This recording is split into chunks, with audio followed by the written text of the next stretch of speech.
Hello everyone and welcome to Daiduka. আমি discuss কৰি আছিলোঁ ইণ্ডিয়ান পলিটিৰ এমচি।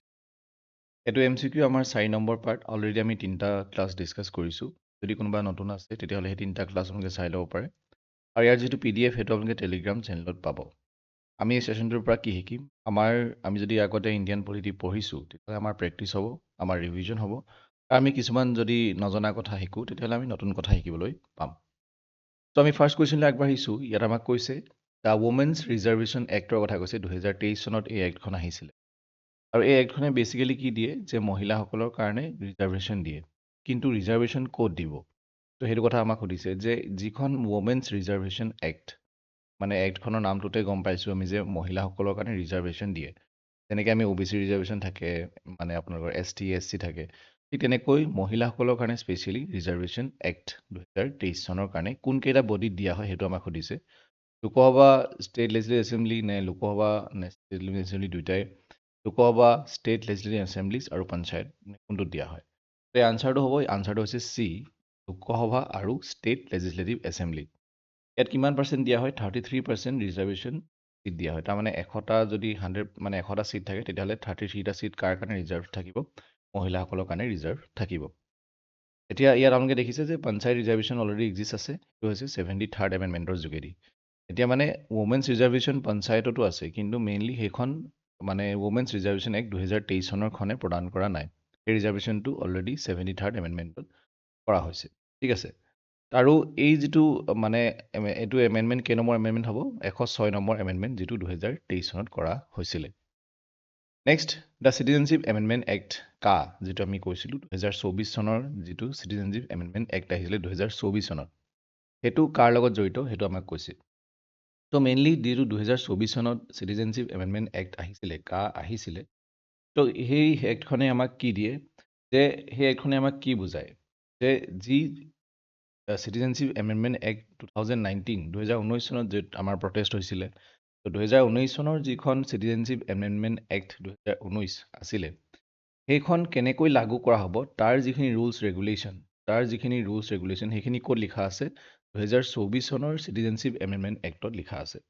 যে 2024 চনৰ যিখন চিটিজেনশ্বিপ এমেণ্ডমেণ্ট এক্ট, মানে যিখন 2024 চন, এই কুৱেশ্যনটোৱে যিখনৰ কথা সুধিছে, 2024 চনৰখনে কাৰ কথা কৈছে? যে 2019 চনৰখন কেনেকৈ লাগু কৰা হ'ব সেই বস্তুটো লিখা আছে। আৰু মেইনলি ইয়াত এইটো কথাই কোৱা হৈছে, যেনেকৈ ইয়াত ধৰি লওক পাকিস্তান হৈ গ'ল, আফগানিস্তান হৈ গ'ল, বাংলাদেশ হৈ গ'ল, এই তিনিখন মানে কাণ্ট্ৰিৰ পৰা, এই তিনিখন দেশৰ পৰা মানুহ আহিব পাৰিব। আৰু সেই মানুহখিনি এটা স্পেচিফিক মানে ধৰ্মৰ হ'ব লাগিব। যেনেকৈ ধৰি লওক হিন্দু আছিলে, তাত খ্ৰীষ্টিয়ান আছিলে, তাৰপিছত আপোনাৰ আছিলে শিখ, বুদ্ধিষ্ট আছিলে, জৈন আছিলে আৰু পাৰ্চী। এইকেইটা ধৰ্মৰ মানুহ যদি পাকিস্তান, আফগানিস্তান আৰু বাংলাদেশৰ পৰা আহিব বিচাৰে ভাৰতলৈ, তেতিয়া আহিব পাৰে। সেইটো কথা ইয়াত কোৱা হৈছিলে 2019 চনৰ চিটিজেনশ্বিপ এমেণ্ডমেণ্ট এক্টখনত। তো সেইটো কথা ইয়াত কোৱা হৈছে যে 2024 চনৰখন আমাক যদি সোধে, এতিয়া যিটো কুৱেশ্যনটো ইয়াত সুধিছে, যে 2024 চনৰ যিখন চিটিজেনশ্বিপ এমেণ্ডমেণ্ট এক্ট, সেইখনে আমাক কাৰ লগত জড়িত হৈ আছে? যে option number B, grant of citizenship, যে নাগৰিকত্ব তেওঁলোকক প্ৰদান কৰা হ'ব টু স্পেচিফিক ৰিলিজিয়াছ মাইনৰিটিজ। ধৰ্মৰ ক্ষেত্ৰত যদি মানে কোনোবা মাইনৰিটি হৈ আছে আৰু তেওঁলোক যদি এই তিনিখন কাণ্ট্ৰিৰ পৰা আহিব বিচাৰে, তো তেওঁলোকক চিটিজেনশ্বিপ এমেণ্ডমেণ্ট মানে চিটিজেনশ্বিপ তেওঁলোকক নাগৰিকত্ব প্ৰদান কৰা হ'ব। কিন্তু তাৰ লগত কিছুমান নিয়ম আছে, কিছুমান ডেট ফিক্স আছে, যে ইমান ডেটৰ আগত আহিছে নে কি, এইবিলাক আছে। আমি ইমান ডিটেইলছত নাযাওঁ। তো তিনিখন কাণ্ট্ৰি আছে আৰু এইকেইটা আমাৰ 6টা ধৰ্ম আছে। তো এই ধৰ্মকেইটাৰ আণ্ডাৰত যদি কোনোবা মানুহ আছে, এই তিনিখন কাণ্ট্ৰিৰ পৰা আহিব বিচাৰে, তেতিয়াহ'লে তেওঁলোকক চিটিজেনশ্বিপ দিয়া হ'ব। এইটো কথাই কোৱা হৈছে। আৰু ক'ৰ চিটিজেনশ্বিপ দিব? অবভিয়াছলি আমাৰ ভাৰতৰ কথা আমি ডিছকাছ কৰি আছোঁ। নেক্সট, কুৱেশ্যন নম্বৰ 3 আমাক কৈছে যে which of the following is not A fundamental duty under article 51A। যে আণ্ডাৰ আৰ্টিকল 51A আমাৰ কি আছে? এই যিমানকেইটা ফাণ্ডামেণ্টেল ডিউটিছ আছে সেইকেইটাৰ বিষয়ে আছে। ফাণ্ডামেণ্টেল ডিউটি প্ৰথমে আমাৰ মানে যিখন আমাৰ সংবিধান, সেইখন ষ্টাৰ্ট হওঁতে এটাও নাছিলে। তাৰপিছত আমি 10টা এড কৰিলোঁ, তাৰপিছত লাষ্টত আমি এটা এড কৰিলোঁ। টোটেল আমাৰ কেইটা আছে? 11টা ফাণ্ডামেণ্টেল ডিউটি আছে। তো ইয়াৰ আনচাৰটো কি হৈছে? ইয়াৰ আনচাৰটো কি হ'ব? যেনেকৈ ধৰি লওক ৰাইট টু এডুকেশ্যন, শিক্ষাৰ কাৰণে আমাৰ যিটো অধিকাৰ আছে, ৰাইট টু এডুকেশ্যন, সেইটো আমাৰ কি নহয়? সেইটো আমাৰ ফাণ্ডামেণ্টেল ডিউটি নহয়, সেইটো আমাৰ ফাণ্ডামেণ্টেল ৰাইটছ। ঠিক আছে। তো মেইনলি ইয়াৰ যিটো আনচাৰ হ'ব সেইটো হৈছে voting is a legal right, তাৰমানে অপশ্যন নম্বৰ চিটো আমাৰ correct. To vote in elections, to vote in elections আমি এই বস্তুটো ধৰি লওক অপশ্যন নম্বৰ 8 আছে টু প্ৰমোট হাৰমনি, এইটো আমাৰ ফাইনেল ডিউটি হয়। আমি এনভাইৰমেণ্টক প্ৰটেক্ট কৰিব লাগে, তাৰপিছত আমি চাইণ্টিফিক টেম্পাৰ ডেভেলপ কৰিব লাগে, হয়নে? আমি বৈজ্ঞানিকভাৱে কথাবিলাক চিন্তা চৰ্চা কৰিব লাগে, হয়নে? আৰু সেইবিলাক আমি যাতে অকল আমি চিন্তা চৰ্চা কৰিলে নহ'ব, আমি সমাজখনতো যাতে সেনেকুৱা ধৰণৰ চিন্তাধাৰা আহে। কিন্তু আমাৰ চি যিটো আছে আমাৰ টু ভোট ইন ইলেকশ্যনছ, ইলেকশ্যনত ভোট দিয়াটো আমাৰ ফাণ্ডামেণ্টেল ডিউটি নহয়, সেইটো আমাৰ এটা লিগেল ৰাইট। ঠিক আছে, নেক্সট কুৱেশ্যনলৈ আহিছোঁ। কুৱেশ্যন নম্বৰ 4 আমাক কৈছে the power of judicial review in India is derive from. To' judicial review কথা ইয়াত কোৱা হৈছে। ত' মেইনলি ইয়াত আমি ইয়াৰ যিটো আনচাৰ সেইটো হৈছে option number C. Judicial review মানে হৈছে কি, যে সহজ অৰ্থত ক'ব গ'লে যে গভৰ্ণমেণ্টে নিজৰ কামটো ভালকৈ কৰিছে নে নাই, যে মানে আমাৰ সংবিধানত লিখাৰ দৰে কনষ্টিটিউশ্যনৰ মতে আমাৰ গভৰ্ণমেণ্টে কাম কৰিছে নে নাই সেই বস্তুটো চেক কৰাৰ দায়িত্ব হৈছে সুপ্ৰিম কোৰ্টৰ ছাপোজ বা হাইকোৰ্টৰ। ত' তেওঁলোকে সেইটোক কি বুলি কোৱা হয়, জুডিচিয়েল ৰিভিউ বুলি কোৱা হয়। আৰু যেনেকৈ আৰ্টিকল 32 ইউজ কৰি সুপ্ৰিম কোৰ্টে চাব পাৰে, আৰু আৰ্টিকল 226 ইউজ কৰি পেলাই হাইকোৰ্টে চাব পাৰে, জুডিচিয়েল ৰিভিউ কৰিব পাৰে। আৰু যদি গভৰ্ণমেণ্টে এনেকুৱা কিছুমান এনেকুৱা কিছুমান নিয়ম যদি উলিয়াইছে যিখিনিয়ে সংবিধানত লিখা কথাবিলাক যদি মানে অমান্য হৈছে বা কাৰোবাৰ যদি ফাণ্ডামেণ্টেল ৰাইটছ হানি হৈছে, তেনে ক্ষেত্ৰত সেইবিলাক তেওঁলোকে কি কৰিব, এবলিছ কৰিব। তাৰমানে তেনেকুৱা ধৰণৰ তেওঁলোকে মানে নাইকিয়া কৰিব। যেনেকৈ ধৰি লওক আৰ্টিকল 13 লিখা আছে যে মানুহৰ ফাণ্ডামেণ্টেল ৰাইটছ, মৌলিক অধিকাৰ যদি কোনোবা এটা নিয়মে বা মানে চৰকাৰৰ কিবা কাৰ্যকলাপে যদি মানে ক্ষতি কৰে বা মানে হানি কৰে, তেতিয়াহ'লে সেইবিলাক নাইকিয়া কৰিব বুলি লিখা আছে কনষ্টিটিউশ্যনত। ঠিক আছে, চ' এইটো এটা এক্সাম্পল আৰ্টিকল 13টো। ত' এনেই ইয়াত যদি আমাক যিটো কৈছে জুডিচিয়েল ৰিভিউটো মেইনলি ক'ৰ পৰা ডিৰাইভ কৰা হ'ব, আৰ্টিকল 32। আৰ্টিকল 32ত আমাৰ কি আছে, যে আমি ৰিটছৰ কথা আছে, ফাণ্ডামেণ্টেল ৰাইট যদি আমাৰ হানি হয় তেতিয়াহ'লে আমি সুপ্ৰিম কোৰ্টলৈ যাব পাৰোঁ, আৰু আমি 226 ইউজ কৰি পেলাই হাইকোৰ্টলৈও যাব পাৰোঁ। এই কথা ইয়াত লিখা আছে। কুৱেশ্যন নম্বৰ 5, ইয়াত আমাক কৈছে which body recommends the distribution of taxes between centre and states. এতিয়া আমাৰ যিটো আমি টেক্স দিওঁ, আমি যিটো এতিয়া ছাপ'জ জি এছ টিৰ কথা মই কৈছিলোঁ, সেইদিনাখন আমি ডিছকাছ কৰি আছিলোঁ যে জি এছ টি আমি টেক্স দিওঁ, হয়নে? এইটো এটা হৈছে ইনডাইৰেক্ট টেক্স, তাৰমানে আমি ডাইৰেক্টলি চৰকাৰক নিদিওঁ, হয়নে?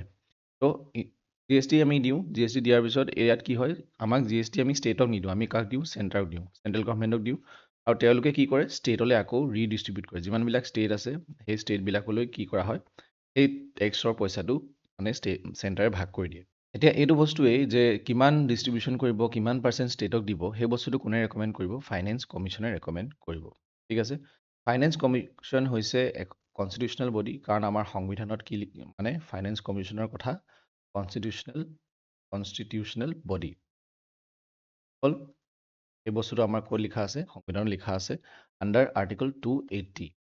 ঠিক আছে, ত' ইয়াৰ আনচাৰটো হৈছে option number B, finance commission. Next, the G S T council is chaired by. G S T council এখন আছে, জি এছ টি পৰিষদ আছে, তাৰ চেয়াৰমেন অধ্যক্ষ কোন হয় সেইটো আমাক সুধিছে। এই আনচাৰটো হৈছে option number C, union finance minister.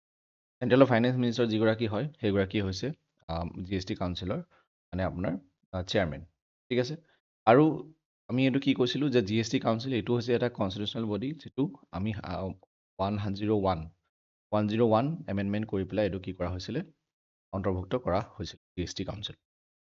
Next, which of the following best describes India's federal structure. যে ইণ্ডিয়াৰ যিটো ফেডাৰেল ষ্ট্ৰাকচাৰ মানে আমি কি বুজি পাওঁ, মেইনলি প্ৰথম কথা সেইটো যে ফেডাৰেল ষ্ট্ৰাকচাৰ মানে আমি কি বুজি পাইছোঁ, যে ভাৰতবৰ্ষ এখন কি হয়, ফেডাৰেল ইউনিয়ন বুলি আমি ক'ব পাৰোঁ।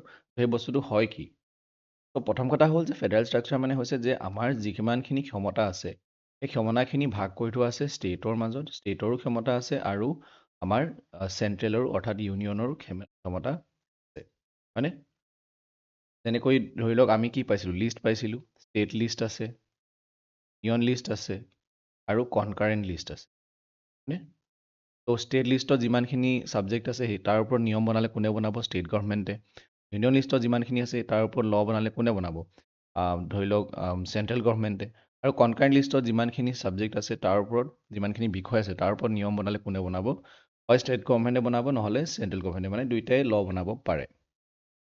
কিন্তু ইয়াত আমি চাব লাগিব, যদি একেটা বিষয়তে যদি তেওঁলোকে এটা ছেইম ছাবজেক্টতে যদি তেওঁলোকে নিয়ম বনাই দিয়ে, তেতিয়াহ'লে কিন্তু চেণ্ট্ৰেলে যিটো নিয়ম বনাব সেইটোহে লাগু কৰা হ'ব, সেইটোহে চলিব। তাৰ চেণ্ট্ৰেলৰ কথাই চলিব, সেইটো কথাই কৈ আছে।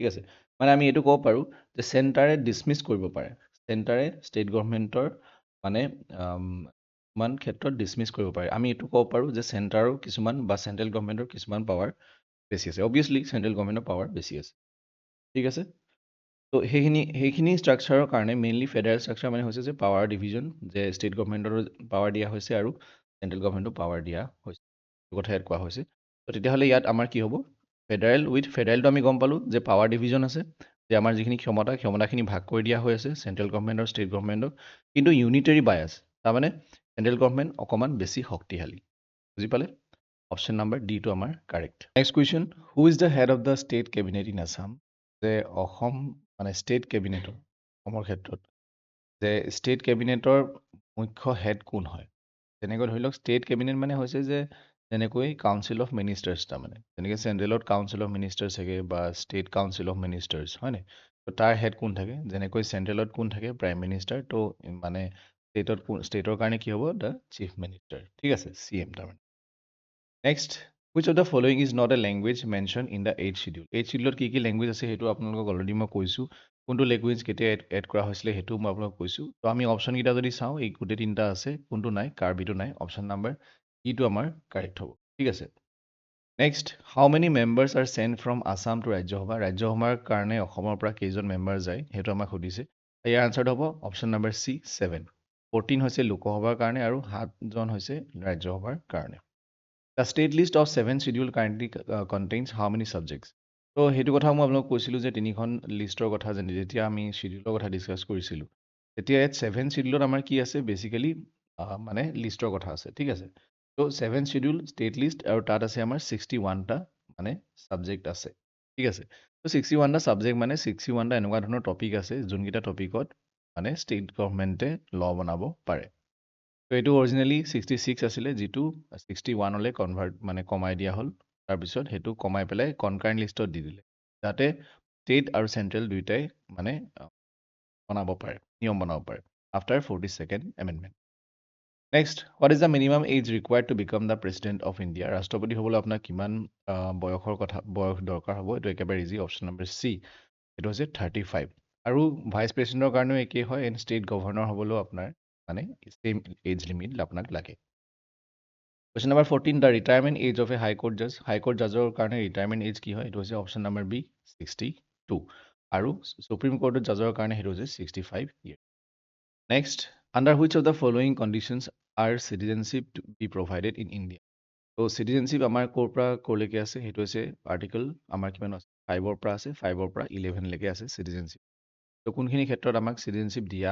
হয় কোনটোখিনি ক্ষেত্ৰত চিটিজেনশ্বিপ দিয়া নহয় সেইটো বস্তু তাত লিখা আছে আপুনি নিজৰ নাগৰিকত্বটো কেনেকৈ হেৰুৱাব পাৰে সেইটো বস্তুও তাত লিখা আছে ইয়াত যদি one should be born in India either of whose parents was born in India who has been ordinary resident of India for not less than 5 years তো ইয়াৰ আনচাৰটো হ'ব যে অপশ্যন নম্বৰ ডি মানে 1 নম্বৰটো হ'লেও আপুনি পাব বা 2 নম্বৰটো হ'লেও আপুনি পাব তাৰমানে 3 নম্বৰটো হ'লেও আপুনি পাব তাৰমানে যে আপুনি যদি ইণ্ডিয়াত জন্ম হৈছে কোনোবা যদি তেতিয়াও আপুনি পাব তাৰপিছত অকল জন্ম হ'লে বোলে এনেকুৱা নহ'ব বোলে পাকিস্তানৰ পৰা ডাইৰেক্ট আহি পেলাই ইয়াতে বোলে ডেলিভাৰী হৈছে সেইটো তেনেকৈ হ'লেও নহ'ব ঠিক আছে তাৰ কিছুমান নিয়ম আছে যে ইদাৰ of whose parents was born in India যে আপোনাৰ মা বা দেউতাৰ ভিতৰত যদি কোনোবা এজনৰ জন্ম ভাৰতবৰ্ষত হৈছে তেতিয়াও আপুনি চিটিজেনশ্বিপ পাব হু হেজ বিন অৰ্ডিনেৰী ৰেচিডেণ্ট যদি আপুনি ভাৰতবৰ্ষত আহি যদি আছে আৰু মিনিমাম 5 বছৰৰ কাৰণে আপুনি আছে তাৰপিছত আপুনি এপ্লাই কৰিব পাৰে ফৰ্ম ফিল আপ কৰিব পাৰে তো সেইটো থ্ৰুৱেদিও আপুনি কি পাব নাগৰিকত্ব পাব পাৰে কুৱেশ্যন নম্বৰ 16 হুইচ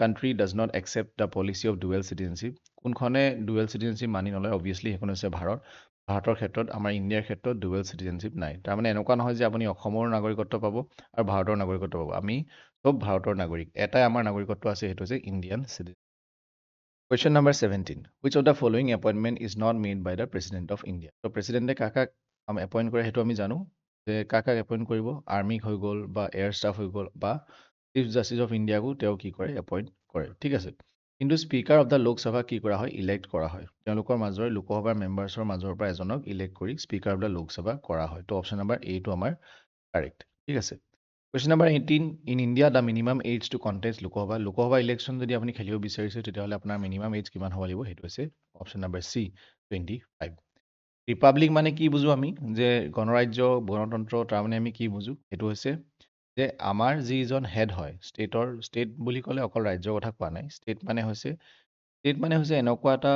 অৰ্গেনাইজেশ্যন যিটোৱে নিজৰ ডিচিশ্যন নিজে ল'ব পাৰে ঠিক আছে ত' mainly elected head of state মানে আমাৰ গোটেই ভাৰতবৰ্ষৰ কথা কোৱা হৈছে ত' তাৰ আমাৰ যি হেড থাকে বা আমাৰ ৰাজ্যবিলাকৰ যিবিলাক হেড থাকে সেইবিলাক হৈছে কি আমাৰ ইলেক্টেড হেড আমি জনসাধাৰণে নিজৰ ভোট দি পেলাই আমি কি কৰোঁ ইলেক্ট কৰোঁ কোনো ধৰণৰ ৰজাৰ পুতেক ৰজা ইয়াত হোৱা নাই এনেকুৱা নহয় বোলে কোনোবা এজন আগৰ দিনত কি হৈছিলে আমাৰ ৰজাৰ পুতেক ৰজা হৈছিলে হয়নে ত' তেনেকুৱা ইয়াত হোৱা নাই next the control of law and order in Indian states is a subject of ত' যেনেকৈ ইয়াত আমি ছাবজেক্টৰ কথা পাতি আছিলোঁ যে আমি union list state list concurrent লিষ্টৰ কথা আমি পাতি আছিলোঁ ত' ইয়াতে এটা ছাবজেক্ট দিছে আমাক সেইটো হৈছে ল and order in Indian states তাৰমানে আমাৰ ভাৰতৰ ৰাজ্যবিলাকৰ যিখিনি ল এণ্ড অৰ্ডাৰ মেইনটেইন কৰিব লাগে সেইটো কোনখন লিষ্টত আছে মানে তাৰ ওপৰত কোনে নিয়ম বনাব সেইটো হৈছে ষ্টেট লিষ্ট ল এণ্ড অৰ্ডাৰ কোনে নিজৰ ষ্টেটৰ কোনে মেইনটেইন কৰিব লাগিব নিজে মেইনটেইন কৰিব লাগিব তেনেকৈ পুলিচৰ কথা হৈ গ'ল পাব্লিক অৰ্ডাৰ হৈ গ'ল সেইবিলাক হৈছে ষ্টেটৰ কনচাৰ্ণ যেন সেইকাৰণে আমাৰ প্ৰত্যেকখন ৰাজ্যত বেলেগ বেলেগ পুলিচ থাকে অসম পুলিচ হৈ গ'ল ৰাজস্থান পুলিচ হৈ গ'ল হয়নে ত' ইণ্ডিয়ান পুলিচ বুলি তেনেকুৱা নাথাকে ত' আজিৰ কাৰণে ইমানখিনি আছিলে আই হোপ আমি যি ডিছকাছ কৰিলোঁ আপোনালোকে ভালদৰে বুজি পালে যদিহে কিবা ডাউট থাকে কমেণ্ট কৰি নিশ্চয় জনাব থেংক ইউ ফৰ ৱাচিং everyone good night and take care